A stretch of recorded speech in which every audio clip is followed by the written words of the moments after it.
Sino ba sa inyo ang nahihirapan? O may mga problemang akala mo hindi na kayang masolusyonan ng kanyang buhay?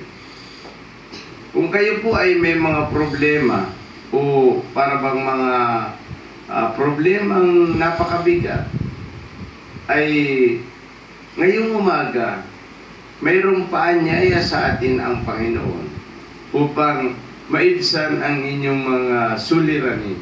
Kasi sa buhay ng isang tao, lalo kung hindi pa nakakilala sa ating Panginoong Diyos, yung kanyang suliranin ay magbigat dito.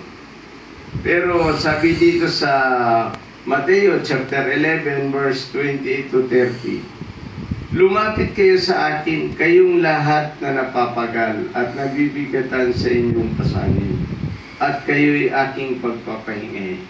Ano po ba ito? Ito ay paanyaya sa lahat ng tao, mananampalataya man o hindi. Inaanyayahan tayo ng Panginoon, sabi niya, lumapit kayo sa akin, kayong lahat na napapagal o nabibigatan sa inyong mga problema. Lumapit tayo sa ating Panginoon. Lumapit ang mga tao sa Diyos sapagkat nasa Panginoon ang susi ng kapahingahan ng tao. Sa Panginoon lamang natin makakamtan ito eh. Kasi kapag hindi kayo lumalapit sa Diyos at sa sarili ninyong problema, mayroon din mga nagpapakamatay eh.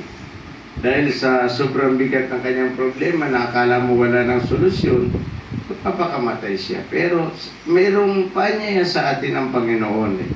Sabi niya ito, lumapit kayo sa akin, kayong lahat na napapagal at nabibigatan sa inyong mga suliranin, at kayo aking pagpapahingahin. Una, makita na natin dito na ang lahat ng tao ay inaanyayahan ng Diyos na lumapit sa Panginoon. Siya ang susi. Siya ang makakatulong sa tao.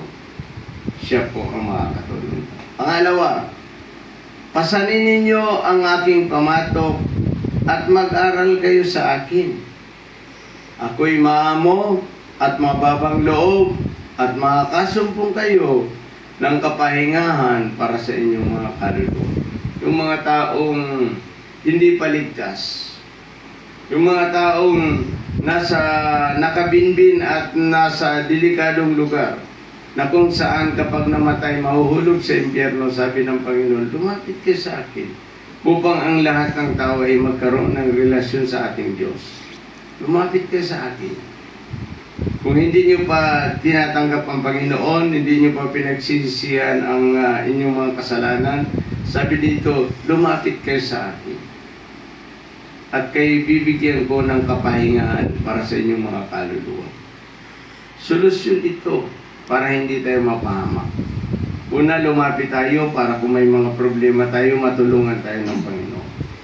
Alam nyo, kung minsan, kapag ikaw ay mayroong mabigat na problema, naghahanap ang tao ng makakatulong sa kanya. Pero ang Diyos ay nagpaanyaya dito. Nangako ang Panginoon, kung sino man sa inyo ay may mga nabibigatan ng inyong mga problema, sabi ng Panginoon, lumapit kayo sa akin, kayong lahat na napapagal. Wala po ditong exempted. Lahat tayo, lahat na napapagal at nabibigatan lugar. Trust to God. Dapat yun ang kailangan.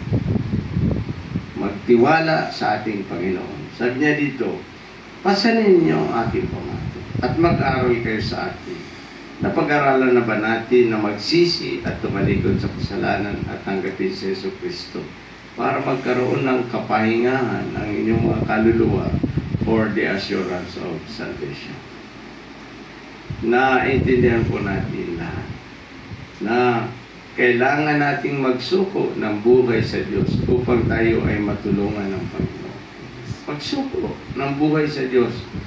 Sabi niya po dito sa 30, sapagkat maginhawang dalhin ang aking pamato at magaan lamang ang pasaning ibibigay ko sa inyo.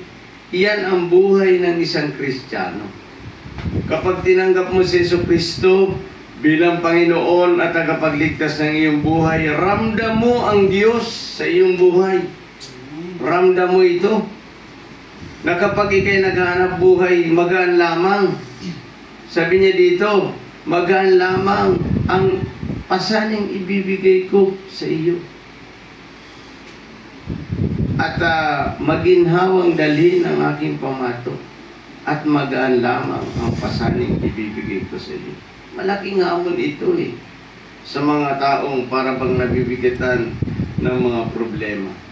Nabibigatan na para bang malabo na pagtingin mo sa mundo. Pero may Diyos na nagpapanyaya. Sabi dito ng Panginoon ay lumapit kayo sa akin, kayong lahat na napapagod. Ito na ang panahon para magbukas tayo ng ating mga puso sa Diyos. Magsisi sa kasalanan at tanggapin si Jesus para matulungan po tayo ng Panginoon. Mas maganda kasi kung ikay anak ng Diyos at matutulungan ka ng Panginoon. Sabi niya dito, sapagkat maginawang dalhin ang aking pamato at magaan lamang ang pasaning ibibigay ko sa inyo. Alam niyo po, marami ang mga nagpapatotoong mga kapatiran na dati ang kanyang buhay ay masalimuot. Ang kanyang buhay ay talagang hindi niya maintindihan. Maghanap buhay man siya, kulang pa. Alam niyo po, kung hindi mo kasama ang Panginoon, kahit pa lahat kayo dyan sa bahay naghahanap buhay, kulang pa yan sa inyo. Ayan, pag may pera-pera ka, may darating na problema, hospital o ubos ang pera mo. May darating na problema na naman, babayarin, ubos ang pera mo. Walang katapusan. Pero sabi ng Panginoon, maginhawang dalhin ang aking pamato at magaan lamang ang pasaning ibibigay ko sa iyo.